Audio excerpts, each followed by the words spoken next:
গুৱাহাটীৰ সোণাপুৰস্থিত kidney hospital IUKD আৰু তিনিচুকীয়াৰ জিলা ক্ৰীড়া সন্থাৰ উদ্যোগত তথা ESKFৰ সহযোগত যোৱা 11 মে 2025 তাৰিখ দেওবাৰে তিনিচুকীয়াৰ কচুজান খেলপথাৰত সম্পন্ন হৈ যায় কিডনী হস্পিটেল IUKDৰ 100 সংখ্যক বিনামূলীয়া স্বাস্থ্য পৰীক্ষা শিবিৰ।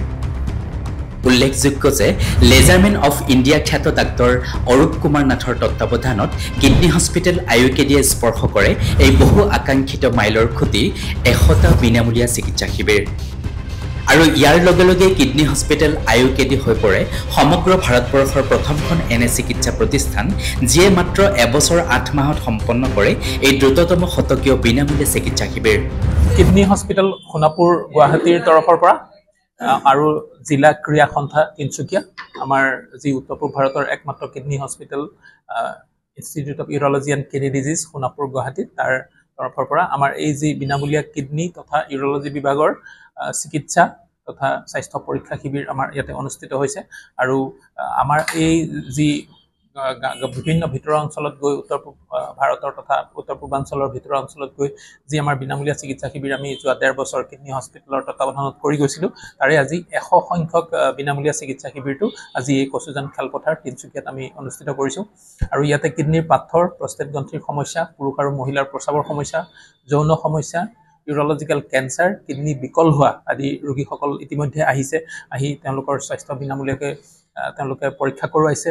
আৰু আমি চেষ্টা কৰিছোঁ যে তেওঁলোকক এটা সুস্থ জীৱন ধাৰণৰ প্ৰণালী বা মাদক দ্ৰব্য আদি এৰাই চলোৱাৰ যি উপযোগিতা বা নিজৰ স্বাস্থ্যটো মাজে মাজে পৰীক্ষা কৰাৰ যি প্ৰয়োজনীয়তা এই বিষয়ে আমি কিছু অৱগত কৰাইছোঁ। আৰু আমি কিছু ঔষধ পাতি আমাৰ পৰা বিনামূলীয়াকৈ আমি তেওঁলোকক যোগান ধৰিছোঁ। ইয়াত কিডনীত পাথৰ হোৱাৰ প্ৰথম লক্ষণটো হ'ল প্ৰচণ্ড বিষ হয়, ৰিনাল এংগুল বুলি কয়, যিটো কামিহাৰৰ ঠিক তলতে আৰু মেৰুদণ্ডৰ অকণমান বাহিৰৰ ফালে এই জেগাটোক আমি ৰিনাল এংগুল বুলি কওঁ। তাতে খুব প্ৰচণ্ড বিষ হয় আৰু বিষটো এবাৰ আহে এবাৰ যায় তেনেকুৱা হয়।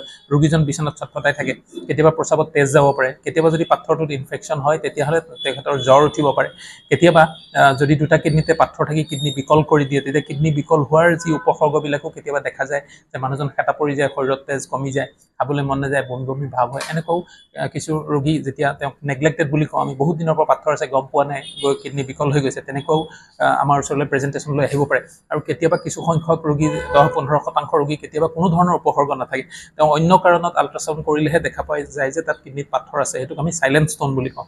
কিন্তু যদি আমি একদম প্ৰথম আৰু প্ৰধান যিটো আমাৰ চিমটমছ লক্ষণ সেইটো হ'ল খুব প্ৰচণ্ড বিষ হোৱা। কিডনীৰ যি আমাৰ পাথৰৰ যি সমস্যা বা কিডনী বিকল হোৱা আদি এইবিলাকত দেখা যায় যে যি ফাষ্ট ফুড, জাংক ফুড আৰু যিবিলাক অত্যন্ত মাছ মাংস আমিষজাতীয় খাদ্যবিলাক এইবিলাকৰ বিৰূপ প্ৰভাৱ থাকে কিডনীৰ ওপৰত। তাৰ দ্বাৰা প্ৰস্ৰাৱত অম্লজাতীয় পদাৰ্থৰ পৰিমাণ বঢ়াৰ কাৰণে কিডনীত পাথৰৰ সমস্যা হয়।